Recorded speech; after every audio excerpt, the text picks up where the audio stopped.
नमस्कार. मुरंबा मालिकेमध्ये आज आपण पाहणार आहोत आनंदला हा निर्णय अजिबात आवडलेला नसतो की अर्थाला सांभाळायला बेबीसिटर ठेवायची. तो त्या गोष्टीला विरोध करत असतो आणि रामाची बाजू घेऊन आई आजीशी भांडत असतो.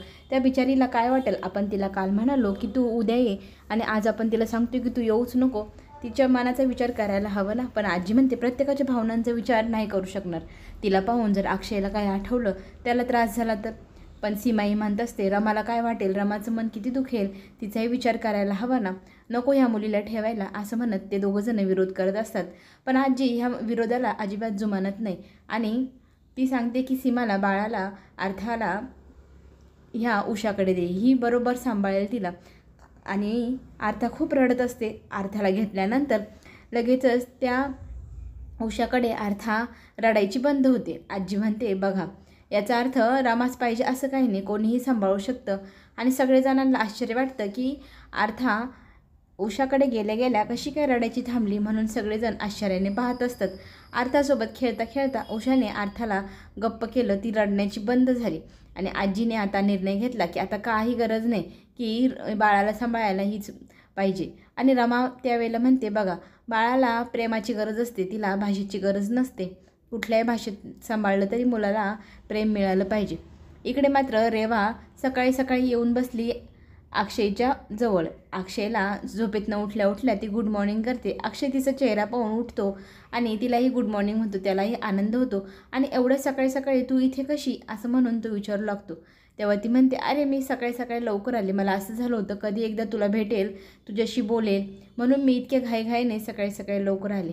तेव्हा ती त्याला उठवते, उशी टेकवून त्याला बसवते, त्याची केअर करते, त्याच्या हाताला बँडेज असतं ते अडकवते, सगळं काही प्रेमाने करत असते. अक्षय तिच्याकडे प्रेमाने पाहत असतो. खरंच मला किती प्रेम करते, माझ्यावरती किती जीव ओवाळते, माझ्यासाठी एवढ्या सकाळी सकाळी आलीस तू. आणि पण त्याला परत एकदा प्रश्न पडतो, तू रात्री आमच्याकडे थांबली होतीस का? कारण मी एका बाईला माझ्या रूममध्ये पाहिलं, साडी घातलेली होती, तिचा पदरही मी माझ्या हातामध्ये पकडलेला मला आठवतो. तेव्हा मात्र ती म्हणते नाही. मग तिला प्रश्न पडतो, बहुतेक रमा आली असेल, तिचाच विषय सांगतोय हा. ती लगेचच विषय बदलते. अरे मी घरी एक पूजा ठेवली होती आणि त्या पूजेमध्ये मी साडी नेसली होती, तुझ्यासाठीच ती पूजा केली होती. आणि मग तू त्या साडीचा पदरच तू पकडल्याचं तुला आठवत असेल. आणि आपलं किती छान बॉन्डिंग आहे बघ, आपण एकमेकांवर किती प्रेम करतो. तुला मी केलेल्या गोष्टी इकडे जाणवत होत्या, आपल्या दोघांमधलं कनेक्शन हेच असेल, हो की नाही? असं म्हणत रेवाने बरोबर ती गोष्ट रेटून नेली. आणि इकडे मात्र अक्षय म्हणतो मला काहीच आठवत नाही, प्लीज मला तू एक मदत करशील का? तेव्हा ती म्हणते हो सांग ना, तुला कसली मदत हवी, असं म्हणत ती गप्पा गोष्टी करू लागते. आणि मग तो सांगू लागतो, हे बघ ना, मला काहीच आठवत नाही, मला तू जुन्या गोष्टी थोड्या थोड्या सांगशील का?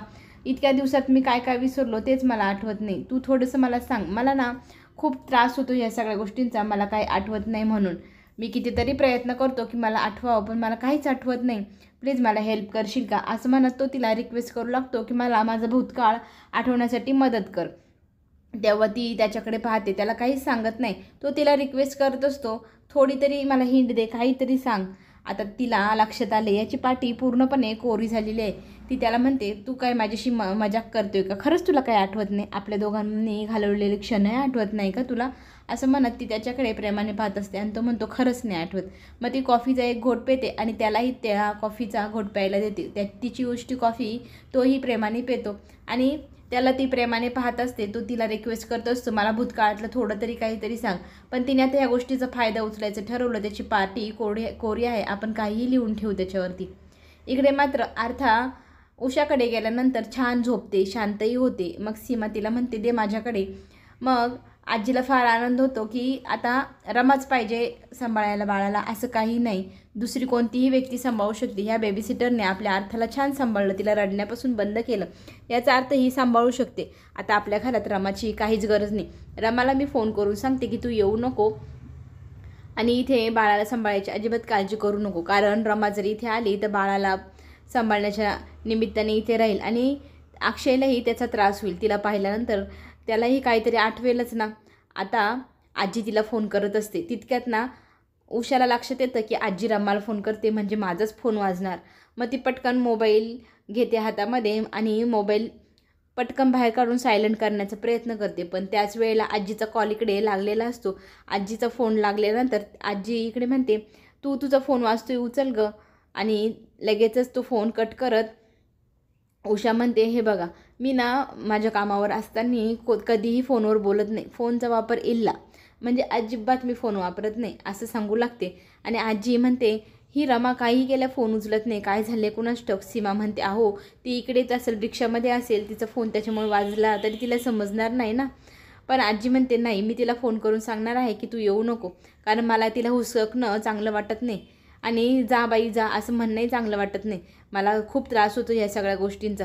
सारखं सारखं ती नाही येणं आणि मी तिला हुसकवणं ही चांगली गोष्टच नाही, मला अजिबात पटत नाही. मी तिला फोन करून पुन्हा एकदा बघते. इकडे आनंदला थोडा डाऊट येतो, मग तो त्या उषाच्या मागे मागे जाऊ लागतो. इकडे मात्र अक्षय रेवाशी गप्पा मारत असतो. जुन्या गोष्टी आठवत नाही, पण तू मला सांगशील का. तिला हट्टच करू लागतो. तिच्या त्याच्या हट्टापुढे रेवा काहीच बोलू शकली नाही. त्याला ती समजत असते, मी तुला नंतर नक्की सांगेल नक्की असं म्हणत तो तिचा हात पकडतो आणि तिला सांगतो, आत्ताच्या आत्ता सांग, मला खूप त्रास होतो ह्या सगळ्या गोष्टींचा. तितक्यात तिथे आभी येतो आणि त्या दोघांना असं जवळजवळ बसलेलं पाहून आभी मोठी मोठी डोळे करून रेवाकडे पाहत असतो आणि रेवाचा आणि आभीचा एकमेकांना डोळ्यांनी इशारा सुरू होतो. तो तिला खुणवत असतो, तुझा हात अक्षयच्या हातामध्ये का आहे. मग ती म्हणते, अरे कॉफी देत होते त्याला. मला लगेच ती कॉफीचा मग घेते आणि टेबलवर ठेवते. मग आभी तिला म्हणतो, आता तू गेली तरी चालेल. अक्षय म्हणतो, बसू देणार माझ्यासाठी भेटायला आली आहे ती, आम्ही दोघं बोलतो ना थोडा वेळ. तेव्हा आभी अक्षयला म्हणतो, आपल्या भावाभावांचाही काही वेळ आहे की नाही, आपल्या दोघांना एकमेकांसोबत वेळ घालवायला हवा.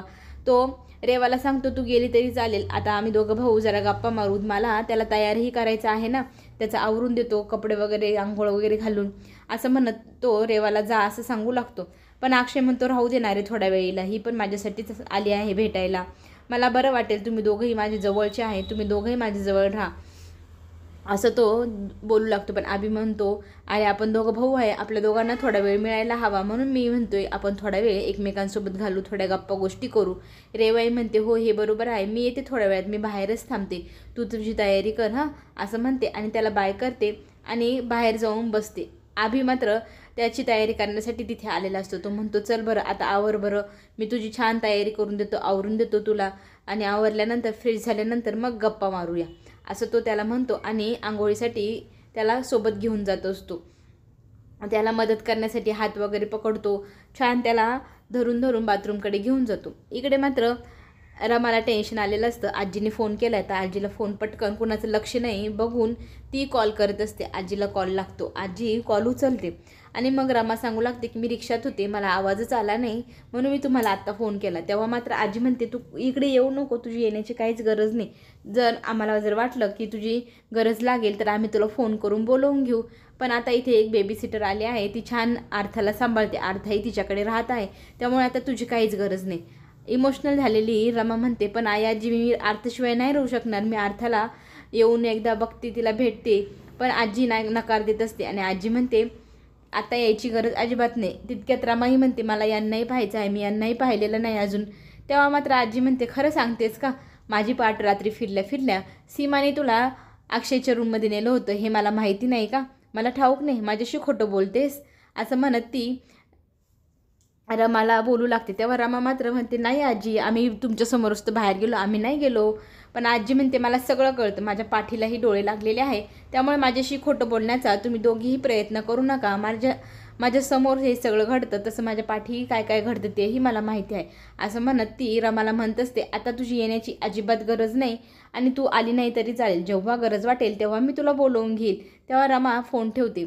रमाला वाईट वाटत असतं, पण रमाला मनातनं वाटत असतं की आजीची मीही फसवणूक करत आहे, कारण आजीही असं वागते म्हणूनच असं करावं लागते असं म्हणत ती फोनवर बोलत फोन कट करते. तितक्यात पाठीमागून आनंददादा दिसतो. आनंददादाला पाहून तिला घाबरल्यासारखं होतं. ती म्हणते, दादा तुम्ही इथे. तेव्हा तो म्हणतो, मग मला काय माहिती नाही असं समजतेस का. मला माहिती होतं आजी असंच वागेल, म्हणून मी तुला रात्रीच सांगितलं आपण दोघंजण अशी आयडिया करूया. पाहिलंच ना आजीने कसं तुझा पत्ता कट केला असं म्हणत तीही त्यांना म्हणते, थँक्यू दादा, तुम्ही मला सांगितलं नसतं तर मला कळलं पण नसतं. आजीने दुसरी बेबी सिटर ठेवली असती, अर्थ माझ्यापासून दूर गेली असती आणि मला अक्षयला भेटण्याची संधीही मिळाली नसती. आनंददादा म्हणतो, मला सगळं कळलं होतं, म्हणूनच तर मी तुझ्या पाठीशी खंबीरपणे उभा आहे आणि ही युक्ती आपण दोघांनी मिळून काढली आहे. पण ना तू साऊथ इंडियन बनली ना, एकदम भारी दिसते, तुझी ती बोलण्याची शैली वगैरे कोणी ओळखूच शकणार नाही की तू रमा आहे असं म्हणत तिचं कौतुक करत असतं. आणि मग रमा म्हणते मला फसवायला आवडत नाही, पण आजीला हीच गोष्ट समजते, ह्याच गोष्टी ह्या भाषेतच ती आजीशी डील करावे लागेल असं म्हणत ते आता तिच्या जॉबवर आतमध्ये जाते. पुढे आपल्याला असं पाहायला मिळेल की अक्षयला छानपैकी तयार करून अभि घेऊन येतो. त्याची छान फ्रेश झाल्यानंतर त्याच्याशी गप्पा मारण्यासाठी अभि तिथे बसतो आणि अक्षय आणि अभि मग गप्पा गोष्टी करू लागतात. का रे तुझा चेहरा इतका सुजलेला का दिसतो? ते दारुडे लोक असतात ना, जे बेवडे असतात, त्यांचा चेहरा खूप दारू पिल्यावर असा सुजतो, तसा दिसतोय तू. खरं सांग काय रे, तू जास्त ड्रिंक प्यायला लागली का? तेव्हा तो नाही म्हणतो, अरे सोड माझा कान दुखतोय असं म्हणू लागतो. पण अक्षय त्याचा कान पिळतो, जर दारू पिलास तर मी तुझी अजिबात खेर करणार नाही. पण अभि त्याला म्हणतो नाही मी नाही पित. पण अक्षय म्हणतो मला ओळखायला येतं कोण पितं कोण नाही. मला माहिती आहे आरती इथे नाही म्हणून तू पित असेल. आरतीशी मी बोलू का? मला बोलायलाच हवं. तुझी ही परिस्थिती मला पाहवत नाही. अरे तुम्ही दोघंजणं माझ्यासाठी आयडियल कपल होतात आणि तुमच्या दोघांचा आदर्श होतं लग्नानंतर कसं वागावं कसं नाही. आणि आज आरती इतका मोठा निर्णय कसा घेऊ शकते? बाळाला सोडून जाऊच शकणार नाही ती, मला माहिती आहे. तिचं फार जीव होता तुझ्यावरती आणि येणाऱ्या बाळावरती. मग असं कसं होऊ शकतं? तेव्हा अभि सांगतो आता ती आपल्याला सोडून खूप दूर गेली, आपल्याला तिच्याशी बोलताही येणार नाही. पण अक्षय म्हणत असतो मला तिचा नंबर दे, मी तिच्याशी बोलतो. तेव्हा तो म्हणतो ती झोपलेली असेल आता US मध्ये. मग तो म्हणतो काल रेवा तर म्हणे UK ला गेली, आता तू US सांगतोय. तेव्हा तो म्हणतो अभि त्या रेवाला काही माहीत नसतं, आपल्या घरी जास्त येत नाही ती, तिला काय माहिती ती UK ला आहे का US ला. आणि आता तिच्याशी आपण कधीच बोलू शकणार नाही कारण ते आपल्यापासून खूप दूर गेले आहे असं म्हणत त्याला ते क्षण आठवू लागतात. त्या क्षणांना आठवून त्याला खूपच रडायला येऊ लागतं. तो रडू लागतो आणि अक्षयलाही ते वाईट वाटत असतं. अभि तू का रडतोय? इथे ये माझ्याजवळ, इथे बस असं म्हणत तो त्याची समजूत घालण्याचा प्रयत्न करतो. हे बघ मी तिच्याशी बोललो ना, ती लगेच घरी वापस येईल आणि तुमचं पूर्वीसारखा पुन्हा संसार चालू होईल. प्लीज मला तिचा नंबर दे असं म्हणून तो हट्ट करतो. आणि तुमच्या एवढ्याशा बाळाला सोडून ती कशी जाऊ शकते? शक्यच नाही. तेव्हा तुझ्या बाळाला तू कसं सांभाळतो असं विचारू लागतो. तेव्हा अभि सांगतो माझ्यापेक्षा जास्त लाडतं त्या मुलीचे तूच करतो. बघ तुझी रूमसुद्धा तू सगळी पिंक करून ठेवली आहे. अभिला तर बोलताना ऐकल्यानंतर अक्षय म्हणतो मला काहीच कसं आठवत नाही. पण अभि त्याला सांगतो बघ तू ह्या रूमला पूर्ण पिंक कलर करून ठेवलं, ती माझ्यापेक्षा जास्त वेळ तुझ्याकडेच असायची. आणि तो म्हणतो मी तिला भेटलोय पण मला आठवत का नाही. आणि अभि त्याला सांगत असतो हे सगळी पेंटिंग ड्रॉइंग सगळं काही अर्थासाठी तू केलं, हे सगळं ह्या रूममधलं तूच चेंज केलं. अर्था तुझ्याकडेच असायची, तूच सांभाळायचं तिला जास्त करून. पण आता तुला आठवत नाही, पण हळूहळू तुला आठवेल. पण आता अक्षय हट्ट करतो की मला बाळाला बघायचं आहे. तेव्हा तो म्हणतो हे बघ सगळं काही पिंक करून तू तिच्या आवडीचं सगळं करून ठेवलं, ह्या रूममध्ये जास्त वेळ तीच असायची तुझ्यासोबत. आता हे सगळं आठवताना त्याच्या डोक्यात एकदम सनक जाते आणि डोकं खूप दुखते आणि मला काहीच सुचत नाही, काही आठवतही नाही. पण मला अर्थाला भेटण्याची फार इच्छा आहे असं म्हटल्यानंतर अभि म्हणतो मी लगेचच तिला घेऊन येतो. तिला भेटल्यानंतर तुला लक्षात येईल की तू तिला खूप दिवसापासून ओळखतो. आमची ओळख विसरला असशील पण तिची नाही विसरणार तू असं म्हणत आता अभि बाहेर येतो. बाहेर येऊन तो बघतो की ही नवीनच व्यक्ती कोण आपल्या घरी आली आहे. मग तो विचारू लागतो रेवाला ही कोण आहे. रेवा सांगते बेबी सिटर आहे, आजीने बाळाला सांभाळण्यासाठी इथे आणला आहे. मग उषा तिची ओळख करून देत असते की मी आहे उषा मॅथ्यू आणि मला मराठी अजिबात येत नाही. मग तो म्हणतो आता कसं करायचं, हिच्याशी कसं बोलायचं, थोडी इंग्लिश बोलायची असं म्हणत तो तिच्याशी इंग्लिशमध्ये बोलू लागतो की माझ्या भावाला ह्या बाळाला अर्थाला भेटायचं आहे, तू माझ्यासोबत चल. आता तिला अजिबातच समजत नाही असं दाखवते ती, इल्ल म्हणत काहीच समजत नाही मराठी असं म्हणत तो मग दुसरी आयडिया लावतो. तो तिला समजवण्याचा प्रयत्न करतो की बाळाला घे आणि माझ्या मागे माझ्या भावाच्या रूममध्ये चल, त्याला बाळाला भेटायचं आहे. आता ह्या दोघांमधल्या गमतीशीर वाक्यांमध्ये जे काही हसायला येत असतं ते रेवा एन्जॉय करत असते आणि अभि तिला समजत असतो ये बाई एकदाशी माझ्या मागे चल ग. मग ती त्याला म्हणते ओके येते तुझ्या मागे असं म्हणत ती त्याला म्हणते हो थोडं समजतंय मला असं म्हणत त्याच्या मागे जाण्यासाठी ते तयार होते. तितक्यात अभिला एक फोन येतो. फोन महत्त्वाचा आहे, त्याच्यावर बोलावे लागेल. तो रेवाला सांगतो तू ह्या बाळाला घेऊन आणि ह्या बाईला घेऊन आतमध्ये जा, मला एकदम महत्त्वाचा कॉल आला आहे, मी कॉलवरती बोलतो आणि मग तुम्ही दोघी तोपर्यंत अक्षयशी गप्पा मारा. पण तो बाहेर गेल्यानंतर लगेचच रमा धावत अभिच्या पाठोपाठच अक्षयच्या रूममध्ये जाते आणि रेवा म्हणते ही मुलगी माझी नजर फिरताच गायब पण झाली इथनं, हिला कसं ठाऊक की अक्षयची रूम इकडे आहे आणि लगेच तिकडे कशी काय गेली ती, थोडासा डाऊट येतोय मला. ह्या मुलीवर लक्ष ठेवावं लागेल, थोडंसं काहीतरी नक्कीच वेगळं आहे हिच्या वागण्यामध्ये सुद्धा, जसं काही ही खूप दिवसापासून इथेच राहते असं मला वाटतं. इकडे अक्षय अर्थाची वाट पाहत असतो अर्थाला भेटण्यासाठी आणि रूमचं दारूच्या नॉक करून त्याच्यातनं अलगदपणे रमा अर्थाला घेऊन येत असते. आणि इकडे अक्षयला काहीतरी वेगळीच फिलिंग येत असते की मी जणू काही खूप दिवसापासून ह्या गोष्टीला मिस करत होतो, कोणतरी आपली जवळची व्यक्ती आली असं का वाटतंय मला. आणि अर्थ आणि रमाला पाहून तो आश्चर्यचकित होतो. पुढे आपल्याला जे पाहायला मिळणार ते खूपच भयंकर असणार, कारण आता अक्षयला काही करून रेवाशी लग्न लवकरात लवकर करायचं आहे. तो तिला म्हणतो लवकर आपण आपल्या भविष्याचा विचार करूया. आता ह्या गोष्टीवरती रेवा काय उत्तर देणार. पुढे आपल्याला असंही पाहायला मिळेल की खूप पाऊस येतो, पावसामध्ये भिजल्यामुळे रमाचा पूर्ण चेहरा पाण्याने ओला झालेला असतो. आजी तिला म्हणतच ते पूर्ण ओली चिंब झाली आहे, चेहरा पहिले पुसून काढ बरं, किती पाणी आहे.